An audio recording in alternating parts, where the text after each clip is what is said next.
Goeiedag geliefdes, dit is vir my 'n voorreg om weer hierdie week se oordeenkingie op te neem en aan julle uit te stuur. Ek hoop julle het verlede week sin geniet en dan bietjie iets daaruit geleer. So hierdie is die tweede aflewering, ek hoop julle geniet hierdie en ook. Ons gesels vandag bietjie uit Eksodus hoofstuk 14, maar ek dink voordat ons uit die Bybel lees, kom ons bid saam.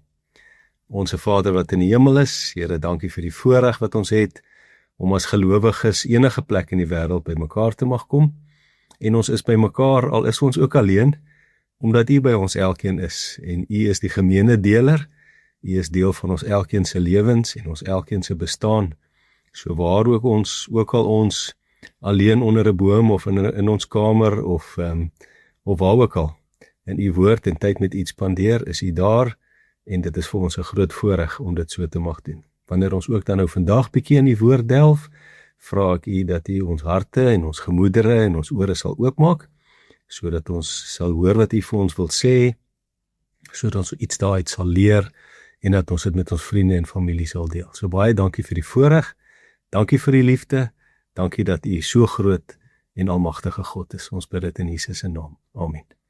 Goed, ons lees so 'n stukkie uit Eksodus 14, nou julle sal onthou Eksodus 14, gaan oor die uittog uit Egipte, daar in hoofstuk 13, was die einde nou van die pla wat gebeur het, die 10 pla wat daar in Egipte gebeur het, en dan in hoofstuk 14 is Moses en die volk dan nou op pad uit Egipte uit, nog op pad na die see toe, en op pad na die see toe wat die Here vir hulle oopgemaak het, en dis daar nou waarvan ons vandag gaan lees. Ek gaan nie die hele hoofstuk 14 lees nie, maar daar in hoofstuk 14 die opskrif is, die Farao agtervolg die Israeliete, en dan dink ek lees ons so van vers 6 af. As julle wil gaan saamlees op julle eie tyd, is julle welkom. Ons lees van vers 6 af. Daar staan: Die Farao het sy strydwa laat inspan en sy leer saam met hom gevat. Hy het sy 600 beste strydwaans gevat, as ook al die ander Egiptiese strydwaans, elkeen met 'n bemanning van 3. Die Here het die Farao, die koning van Egipte, koppe gemaak, sodat hy die Israeliete agtervolg het. Maar die Israeliete het onder die beskerming van God verder getrek. Die Egiptenaars het hulle agtervolg, en al die strydwaans van die Farao met bemanning en leermag het hulle ingehaal terwyl hulle besig was om by die see kamp op te slaan. Toe die Farao naderkom, sien die Israeliete skielik die Egiptenaars sit hulle agterna. Hulle het baie bang geword en benoud na die Here geroep. Hulle het vir Moses gesê: Is daar nie begraafplek in Egipte dat jy ons saamsleep om in die woestyn te sterwe nie? Wat het jy ons aangedoen dat jy ons uit Egipte laat trek het? Ons het jou mos in Egipte gesê om ons te laat staan dat ons vir die Egiptenaars werk. Dit is vir ons baie beter om vir hulle te werk as om hier in die woestyn om te kom. Maar Moses het die volk geantwoord: Moenie bang wees nie. Staan vas, kyk hoe die Here julle vandag gaan red, want soos julle die Egiptenaars nou daar sien, sal julle hulle nooit weer sien nie. Bly julle maar kalm, die Here sal vir julle sorg. Toe het die Here vir Moses gesê: Waarom roep julle so benoud na my? Sê vir die Israeliete, hulle moet verder trek, en jy lig jou kierie op en steek jou hand oor die see uit en kloof dit oop sodat die Israeliete op droë grond kan deurgaan. Ek sal die Egiptenaars so koppig maak dat hulle die Israeliete sal agtervolg. So sal ek my mag laat geld teenoor die Farao en sy hele leer, strydwaans en bemanning. Wanneer ek my mag laat geld teenoor die Farao, sy strydwaans en hulle bemanning, sal Egipte besef dat ek die Here is. Die engel van God wat altyd voor die Israeliete uitbeweeg het, terwyl hulle getrek het, het nou agter hulle plek ingeneem. Ook die wolkkolom wat voor hulle was, het agter hulle ingeskuif, tussen die Egiptenaars en die Israeliete. Aan die Egiptiese kant was die wolk donker en aan die Israelitiese kant het dit die nag verlig. Die hele nag deur het die twee groepe nie nader aan mekaar gekom nie.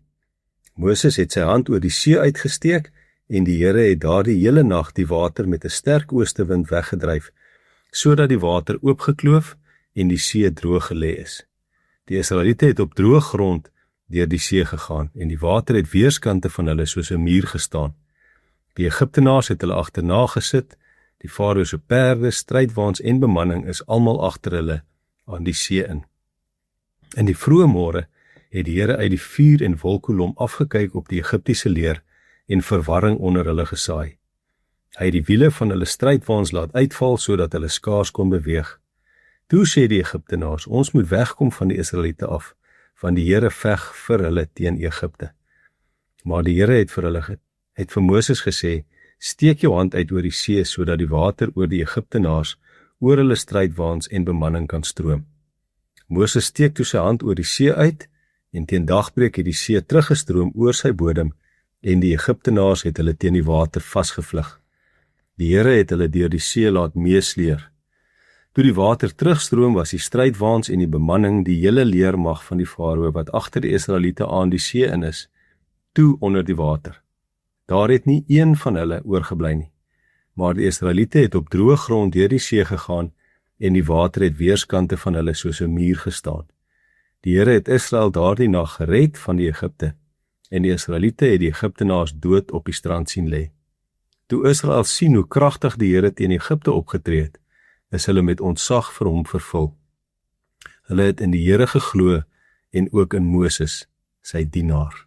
Ons lees net tot daar, dit is net so voor hoofstuk 15 begin.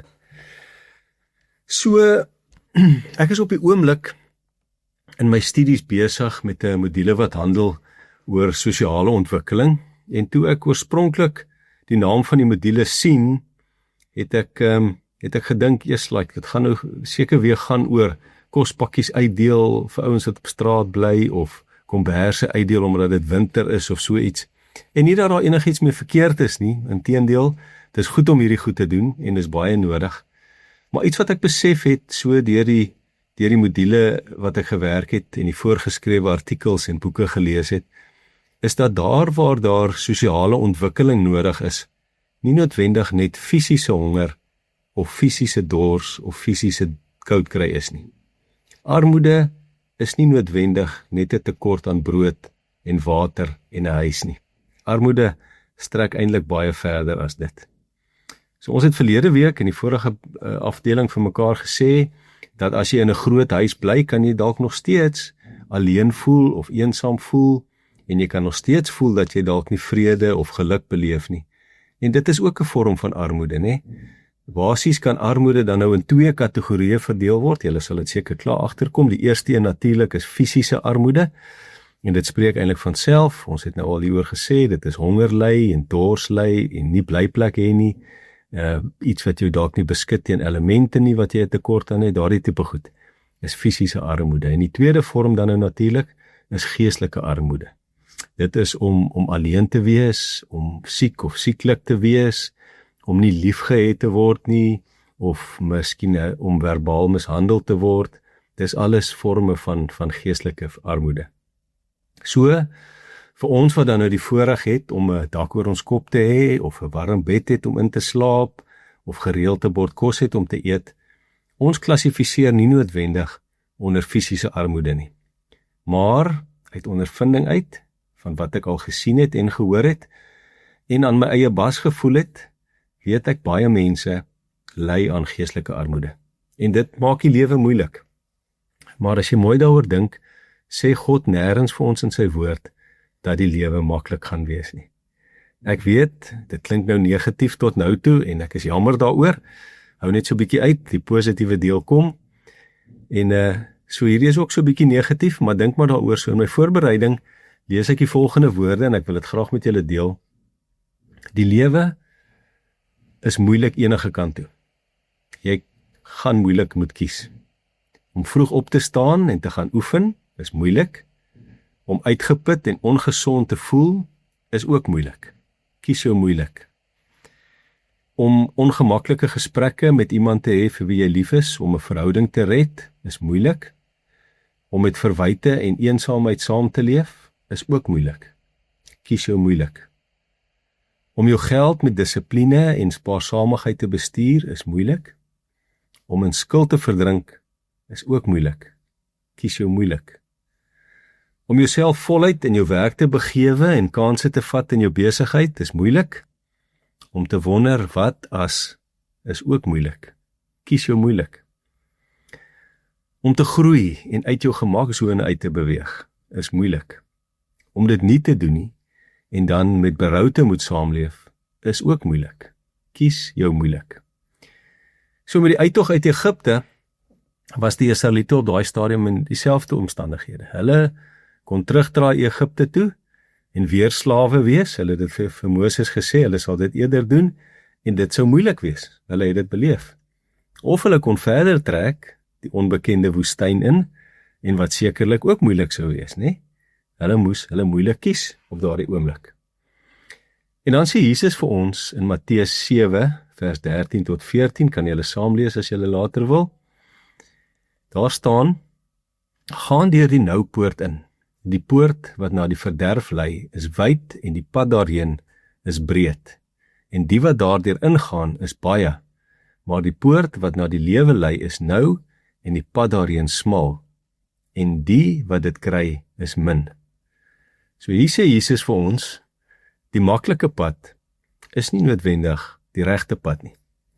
Die breë pad, die pad van gemak en maklik en doen wat ek wil, soos ek het wil doen, kan lei tot leegheid. En dit kan lei dan natuurlik tot geestelike armoede. Maar die smal pad, die moeiliker pad, dis die pad van die lewe. Kies jou moeilik. En moeilik is nie altyd sleg nie, né? Moeilik vorm ons. Hoor wat sê Hebreërs 12 vers 11, daar staan, wanneer ons getug word, lyk die tug op daardie oomblik na iets, nie na iets om oor bly te wees nie, maar om oor te huil. Later lewer dit egter vir die wat daardeur gevorm is, 'n goeie vrug, vrede, omdat hulle gehoorsaam is aan die wil van God. So die Griekse woord vir tug is, ek hoop ek sê dit nou reg, paideia, en dalk is 'n beter Afrikaanse woord eerder dan daarvoor dissipline, of om iemand te dissiplineer of om self gedissiplineer te word, wat eintlik maar net beteken om iemand wat verkeerd doen reg te help. Tug klink vir my baie keer soos pak sla, né? Dit klink so bietjie erg. So God gebruik nie die moeilikheid wat ons in ons lewe beleef om ons te straf nie. God gebruik dit om ons te vorm. Dis maar net soos 'n atleet of 'n rugbyspeler of 'n netbalspeler of 'n fietsryer of wat ook al wat oefen. Dis moeilik en dit brand en die goed is swaar en 'n ou sweet en jy kry warm en dit maak seer, maar op die einde bring dit krag en fiksheid. So kom ons wees eerlik. Party van ons, baie van ons, het sekerlik al baie moeilike lewenskeuses gemaak, wat in die oomblik moeilik en seer was, maar later natuurlik vrede gebring het. Miskien het jy al 'n moeilike gesprek met een van jou kinders gehad, wat dalk gemaak het dat jy of jou kind, of dalk julle albei, in trane was daaroor, maar dat dit uiteindelik die moeite werd was, omdat julle iets daaruit geleer het. En julle kon dalk selfs vrede gemaak het, en nou in vrede saamleef. Of jy dalk op 'n keer 'n finansiële besluit moes neem, wat seer gemaak het, wat jou kontantvloei beperk het, wat jou in 'n moeilike situasie geplaas het, maar later goeie vrugte afgewerp het. Dis moeilik. Maar dit wys vir ons, alle pyn en lyding is nie noodwendig verniet nie. Party pyn is die moeite werd. En 'n ander ding is, elke dag saai ons, né? Kies jou saad. Net soos jy jou moeilikheid kan kies die saad wat jy saai. Galasiërs 6 sê die volgende woorde: moenie julleself mislei nie. God laat nie met hom spot nie. Wat 'n mens saai, dit sal jy ook oes. Wie op die akker van sy sondige natuur saai, sal van die sondige natuur dood en verderf oes. Maar wie op die akker van die Gees saai, sal van die Gees die ewige lewe oes. Laat ons dan nie moeg word om goed te doen nie, want as ons nie verslap nie, sal ons op die bestemde tyd ook die oes insamel. Solank ons die geleentheid het, moet ons dus aan almal goed doen, veral aan ons medegelowiges. So elke dag saai ons, né? Ons saai in ons gedagtes, ons saai in ons dade, ons saai in ons tyd, ons saai in die keuses wat ons maak. En die keuse is nie noodwendig, gaan dit moeilik wees nie. Die keuse is, watter moeilik gaan jy kies? Watter saad gaan jy saai? Saai jy dalk gemak saai jy dalk gemak nou, maar berou later? Of saai jy dalk moeite nou en vrede later? Ek dink wat ou moet maak is, jy moet jou moeilik sinvol probeer maak. Ek weet, baie van julle het al 'n lang lewenspad gestap, wat hierna kyk, anders dalk nog jonk en kan uit wysheid leer, en julle het seisoene geken van opoffering en van hartseer, maar ook van vreugde, maar selfs in 'n mens se ouer dae, bly dit altyd 'n keuse. Kies ek nou die moeilike pad van eerlikheid, vergifnis, gesprek, gesondheid, gee, of gaan ek terugval op gemak, wat uiteindelik leeg voel en alleen voel? So onthou nou, om te groei en uit jou gemaksone uit te beweeg, is moeilik. Maar om berou te hê oor dinge wat jy nie gedoen het nie, is dalk moeiliker. Jesus het ook sy moeilik gekies, né? Ons verlosser, Jesus Christus, het nie die maklike pad gekies nie. Hy het nie gekies om stil te bly toe hy moes getuig nie. Hy het nie gevlug vir sy roeping om aan die kruis te sterf nie. Hy het Getsemane deurgegaan, sy moeilik, om dit vir ons die moeite werd te maak. En danksy sy moeilik, het ons die ewige lewe gekry. So ek wil graag voorstel, moenie vir die Here vra noodwendig vir maklik nie. Vra dalk eerder vir die Here vir die moeite werd. Jy gaan nie die moeilik van die lewe mis nie. Jy gaan dit kry. Maar jy kan kies watter moeilik jy gaan hanteer. Elke pad het sy uitdagings, en die verskil tussen mense wat groei en mense wat stagneer is nie noodwendig daai persoon se talent nie, maar dis hoe hulle die moeilik in die lewe hanteer. So as jy kan kies, kies die moeilik wat die moeite werd is. Kom ons bid daarvoor. Ons heilige hemelse Here, dankie dat ons moeilik ook voor U voete kan kom lê. Dankie dat ons vir U kan vra om ons sterk te maak in die moeilike tye. Want moeilik gaan daar wees. Die sonde is daar, ons is deel daarvan.